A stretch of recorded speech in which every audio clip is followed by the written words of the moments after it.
Hi, Dave Clark from InspectCheck-net. Video 5 is going to talk about managing company and account settings and clients, properties, and agents.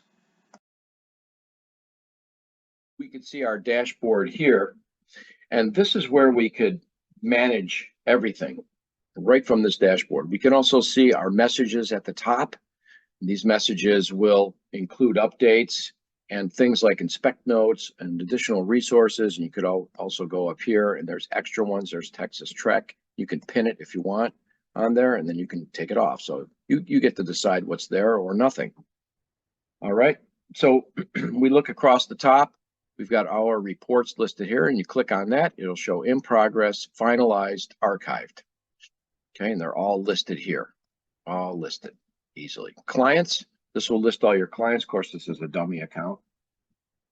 And all your clients are listed here. Click on that, tells you how many properties they did. Agents, real estate agents or others, again, listed here, how many reports you've done for that real estate agent or whatever agent that we're using here, that we call an agent, I should say. So the company information, I want to talk about what is included in the final report that I'm going to show you. So let's go to company settings and you click on here and this tells you this form for everything you need to fill out. We've got company name, email address over here, website address, of course, everything we need right here. If there's a problem with you, if you decide you want to deactivate your account, you can click this and you can stop using InspectCheck for whatever reason. And that's one way you can deactivate your account. You could always get a hold of us at support@InspectCheck.net. Okay, inspectors. Here's all your inspectors. You can deactivate them if they leave the company.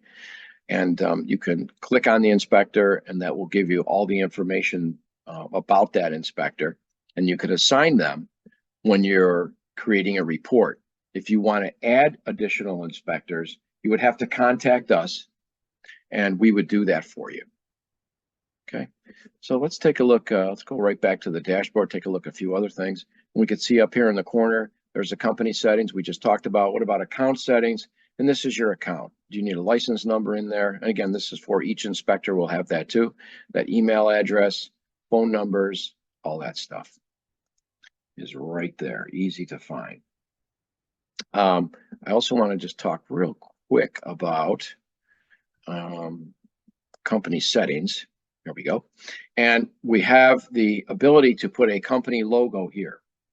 Okay, so the company logo, you would click here to choose a file and that would pop up. And I'll show you in a final report what that looks like. It's going to be right on the front page, right where it belongs. We generally recommend a PNG format image with a transparent or white background that's about 640 pixels tall. The width can be just about anything, but if it is wider than 1280 pixels, the image will be scaled down to fit that area. So if you can stay in those parameters, again, it's got to be, it should be a PNG format. So it's got to be a photo format. You wouldn't be able to upload, like a Word document or something like that. Okay, so let me scroll down a little bit and talk a little bit about HomeBinder and ISN. So if you have a HomeBinder account, this is what you would need. And you would click that button and then you have an API key and template ID and a route name. All this is going to be given to you when you create the HomeBinder account and for your InspectCheck accounts. Same with ISN. We're a one-click integration with both of them. So in your ISN account, you would have the access key and the secret key. Okay, and you can reconfigure that if you need to, but for the most part, those just pretty much stay the way they are. Okay, and we talked about multi-inspectors. Again, if you want to add inspectors, contact us. Unless you are signing up for the first time, then you'll have the ability to add them at that time. Okay, so a lot of this information is auto-populated when you sign in. The company information, your name, your email, but it can be easily changed. It's not a problem. Okay. We have a place here for the license number. I just want to give you that right here. There's the license number because a lot of home inspection reports that number is required.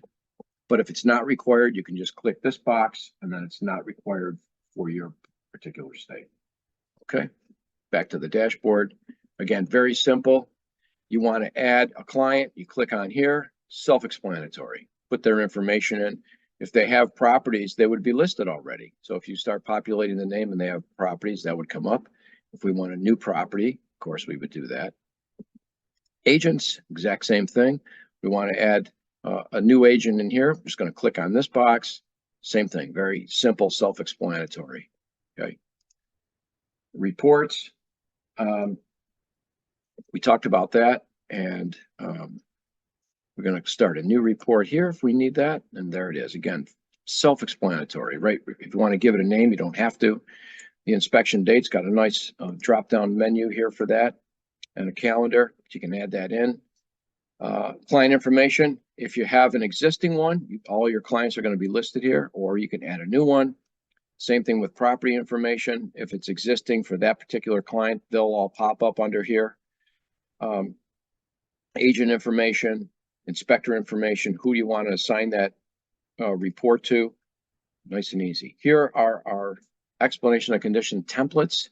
So we have single family, 1, 2, newer, new construction, multifamily. You would assign it now. That would be the best time to assign that. There's another video that talks about assigning it later, but we think that that's the best time to assign it is when you are creating that reports. Okay. And again, we said, you have multiple properties for each client and they're all listed there. Okay. Templates here. Again, that's another one. It's the same as here, templates. And that shows all the templates. We already showed that. And the other thing we have here are stock photos. We didn't talk about that, but that's you can upload your own photos. And you get an option when you're creating the report to add a photo, maybe take a photo, add one from your device, and you could add one from our library. And then, of course, you can add these new ones. So now we have a third way to do that, which is fantastic. The other thing we always have here are InspectCheck tutorials. On that drop-down menu right from the dashboard. And you click on that and we'll have more tutorials just like the one we're talking about. So what I want to do is I want to get a new share, and I want to show you a report. And let me share that with you. So here's a completed report. So here at the top is our logo that we just put in, right? InspectCheck.net. Why wouldn't we use that? So there it is. Property inspection information, the date, the address of the property we inspected, of course, my number, we used our stuff. And as you scroll down, you could see that we have our agreement, introduction. Hope that video helped. Next, video 6 is going to be setting up your description and explanation of condition templates. Video 7, starting a report. You could always contact us at support@InspectCheck.net. Have a great day.